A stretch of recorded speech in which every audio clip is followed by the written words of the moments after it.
La Lune continue, bien sûr, c'est son boulot, elle continue. Et là, on arrive avec une opposition sur Chiron. Donc, déclenchement d'énergie de Chiron.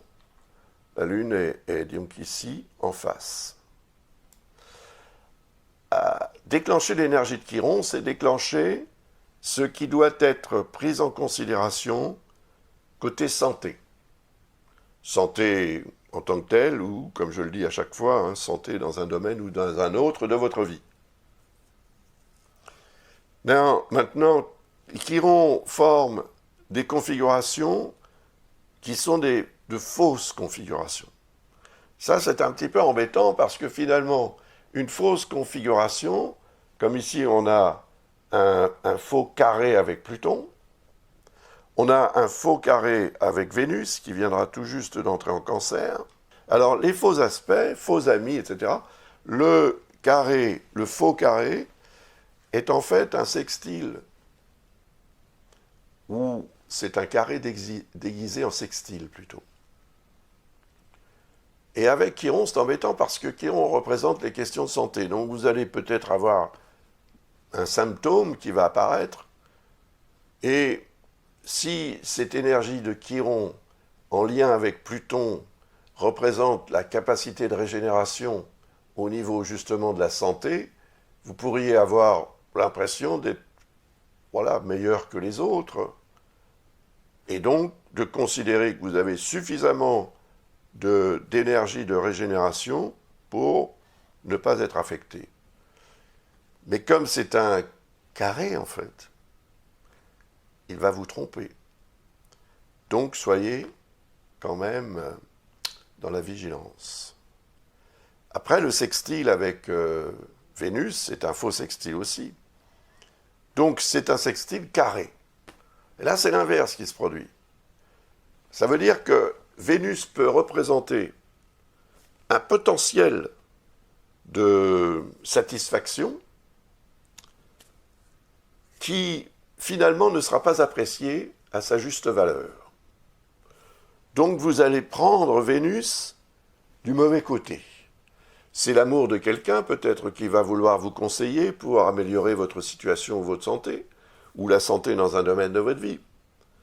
Mais vous allez douter. Et donc, vous ne tiendrez pas compte des conseils ou même peut-être de l'aide proposée par cette personne. Mais ça peut être aussi un coup de chance, par exemple.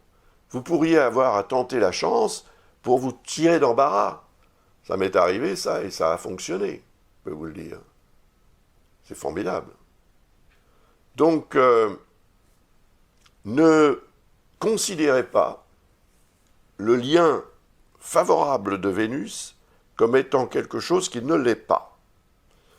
Parce que finalement, vous refuseriez même peut-être de profiter de la chance. Et ce serait dommage. Et ça, c'est amplifié par le quinconce de Mars, bien sûr. Parce que, Mars est ici. Il y a même un quinconce avec le nœud lunaire sud, si on veut. Mars, c'est l'action, donc agir. Pour justement que ce Chiron, en faux aspect avec Pluton et avec Vénus, ne devienne pas une source d'erreur systématique. Mais Mars, au quinconce de Chiron, n'est pas favorable à l'action spontanée. Donc vous pourriez avoir tendance, encore une fois, à faire l'autruche et à remettre au lendemain ce que vous devriez faire ce jour-là. Donc pensez-y, parce que même si vous êtes en parfaite santé, ou si tous les domaines de votre vie sont en parfaite santé, ils ne sont quand même pas non plus exempts d'un moment de faiblesse. Voilà. La Lune, après, va atteindre la Lune noire et Vesta. Et là, on va arriver dans une zone, une journée, et plutôt une heure même exactement, une zone un peu marécageuse, dont je vous ai déjà parlé précédemment, quand justement la Lune avait atteint la position de Mercure, qui est maintenant rétrograde d'ailleurs. enfin dans ce jour-là.